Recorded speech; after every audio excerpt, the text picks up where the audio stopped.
नमस्कार मित्रांनो, जी मराठीवरील रात्री लागणारी मालिका म्हणजे 8:30 वाजता लागणारी सनई चौघडे मालिकेच्या 6 एप्रिलच्या भागामध्ये खूपच भावनिक आणि महत्त्वाच्या घटना घडलेल्या पाहायला मिळालेल्या आहेत.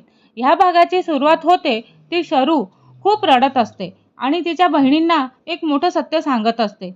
शरू खूप अपराधीपणाने म्हणते की तिने मम्मीशी खोटं बोललेलं आहे कारण तिला प्रत्यक्षात नोकरी मिळाली नाही आणि हे ऐकताच तिच्या तिन्ही बहिणींना जबरदस्त धक्का बसतो. आशू लगेचच काळजीने तिला विचारते की शरू, अगं तू असं का केलंस? तू मम्मीला खोटं का बोललीस? त्यावरती शरू हळूहळू शांत होत त्या कंपनीत तिच्यासोबत नेमकं काय घडलं होतं ते सगळं त्यांना सांगू लागते. ती सांगते की जेव्हा ती त्या कंपनीमध्ये गेली होती तेव्हा सुरुवातीला सगळं ठीक वाटत होतं, पण नंतर काही गैरसमज आणि दुसऱ्यांच्या सांगण्यावरून तिची निवड रद्द करण्यात आली. ती पुढे सांगते की जेव्हा ती घरी परत आली तेव्हा मम्मी खूप आनंदात होती आणि तिला वाटत होतं की मुलीला नोकरी मिळालेली आहे. त्याच क्षणी शरूला सत्य सांगायची हिंमत झालेलीच नाही आणि ती म्हणते की मम्मी इतकी खुश होती की मला तिचा आनंद हिरावून घ्यायचा नव्हता म्हणून मी खोटं बोलले, पण आता मला खूप वाईट वाटतंय. तिच्या आवाजात खूप पश्चाताप दिसत असतो. त्यानंतर शरू रागाने म्हणत असते की सगळं त्या शायनरमुळेच झालेलं आहे. त्यानेच ह्या लोकांना काहीतरी सांगितलेलं आहे आणि त्यामुळेच तिला नोकरी मिळालेली नाही. ती असंही म्हणते की आता तो व्यक्ती तिच्या आयुष्यात कायम अडथळे निर्माण करत राहील. मयू आणि अनु तिच्या बोलण्याचा साथ देतात आणि म्हणतात की श्रीमंत लोक असेच असतात, बहुतेक वेळा असेच वागतात. पण आशू मात्र थोडी शांतपणे म्हणत असते की सगळेच श्रीमंत लोक वाईट नसतात. त्यावरती शरू मोठ्याने उत्तर देते की तिच्या मते बहुतेक श्रीमंत लोक गरज असेल तेव्हाच आपल्याशी चांगलं वागतात आणि गरज संपली की आपल्याला दूर लोटतात. ती समायराचं उदाहरण देत ते सांगत असते की लहानपणी समायरा त्याच्या घरी सतत येत असे आणि त्यांच्या आईशी खूप जवळीक दाखवत असे, पण आता श्रीमंत झाल्यानंतर ती त्यांना ओळखायलाही तयार नाही. हे ऐकत असताना आशू मनामध्ये विचार करत असते की समायरा बदललेली हे खरं आहे, पण गौतम तर लहानपणापासूनच श्रीमंत आहे, पुढे तोही बदलला तर काय होईल? ह्या विचाराने ती आतून घाबरून जाते. शरू पुन्हा रडत असते आणि म्हणते की नोकरी मिळाली नाही याचं मला वाईट वाटत नाही, पण आईशी खोटं बोलावं लागलं याचं मला खूप दुःख वाटत आहे. तेव्हा तिच्या बहिणी तिला समजावतात की जे घडलं त्यात तिची काहीच चुकी नव्हती, त्यामुळे तिने स्वतःला दोष देऊ नये.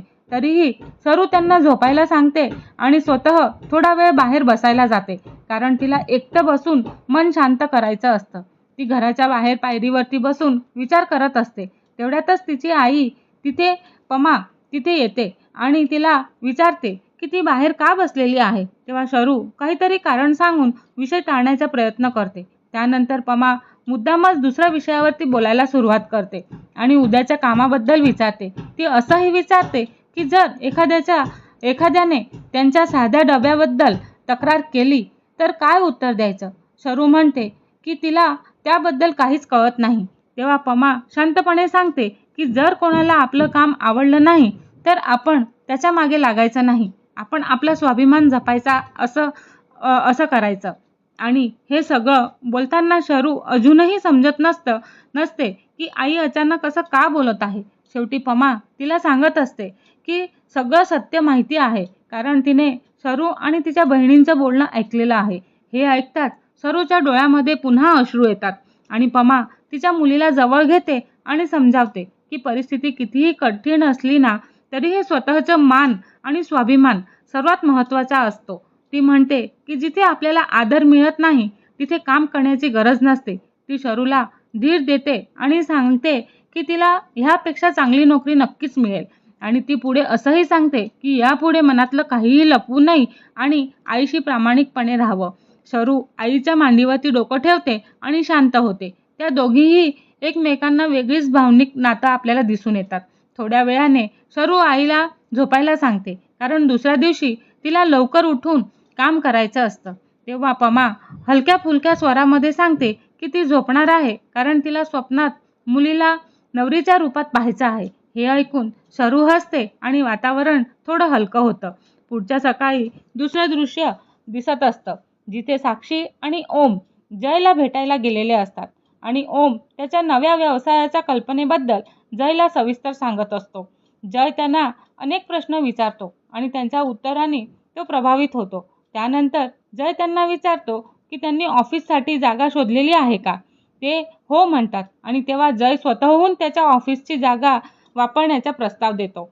साक्षी आणि ओम सुरुवातीला थोडं संकोच करतात, पण जय त्यांना समजावतो की सुरुवातीच्या टप्प्यावरती खर्च वाचवणं महत्त्वाचं आहे. तो सांगतो की एकदा व्यवसाय स्थिर झाला की पुढे दुसरी जागा घेऊ शकतात.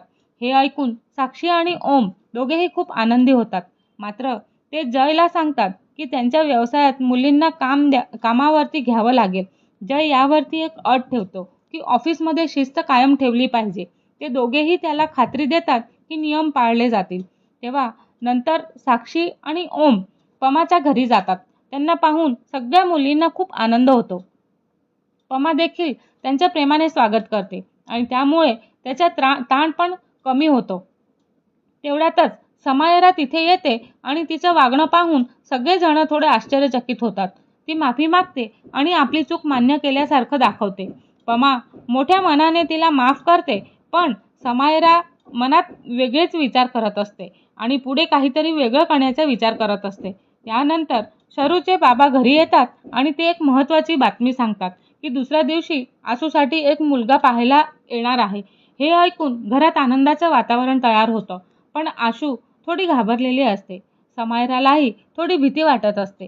पुढे बाबा सांगतात की त्या मुलाचं नाव गौतम आहे आणि तो चांगल्या नोकरीवरती आहे. हे ऐकून सगळ्यांना आनंद होतो, पण आशूच्या मनामध्ये मात्र अनेक शंका निर्माण होतात.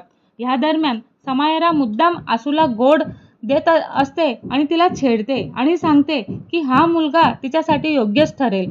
पुढे येणाऱ्या भागांमध्ये ओम आणि साक्षी यांनी सुरू केलेल्या कंपनीमध्ये इंटरव्ह्यूसाठी शरू जाणार असते, पण वाटेतच तिची स्कूटी बंद पडते आणि ती मदतीसाठी रस्त्यावरती उभी राहते आणि योगायोगाने तिच्या समोर जयचीच गाडी दिसते. आणि पुढे या भेटीत काय घडणार आहे आणि ह्यानंतर कथा कोणत्या वळणावरती जाणार आहे हे पाहणं खूपच उत्सुकतेचं ठरणार आहे. आणि हे सगळं बघण्यासाठी आमच्या चॅनलला लाईक, शेअर आणि सबस्क्राईब करायला विसरू नका. धन्यवाद.